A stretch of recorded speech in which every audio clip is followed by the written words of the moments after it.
आगामी विधानसभा निवडणुकीत उमेदवारी मिळवण्यासाठी इच्छुकांकडून काँग्रेसला चांगला प्रतिसाद मिळतोय।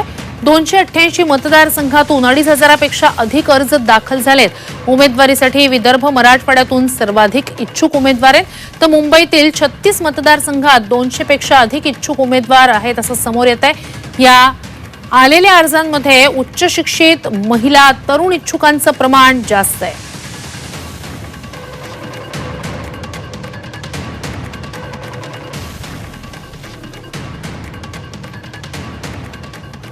काँग्रेस संदर्भातली महत्त्वाची घडामोड, काँग्रेसकडे उमेदवारीसाठी 2,500 पेक्षा अधिक अर्ज आलेले आहेत। विधानसभा निवडणुकीसाठी काँग्रेसनं इच्छुकांकडून अर्ज मागवलेले होते। ज्या मतदारसंघात काँग्रेसचा विद्यमान आमदार आहे तिथे इच्छुक कमी आहेत। 57 राखीव मतदारसंघांमध्ये इच्छुकांचं प्रमाण अधिक आहे।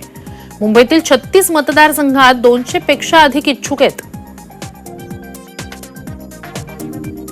प्रत्येक मतदारसंघात सरासरी 8 ते 10 जण इच्छुक आहेत। काँग्रेसकडे या इच्छुकांनी अर्ज केल्याचं कळतंय।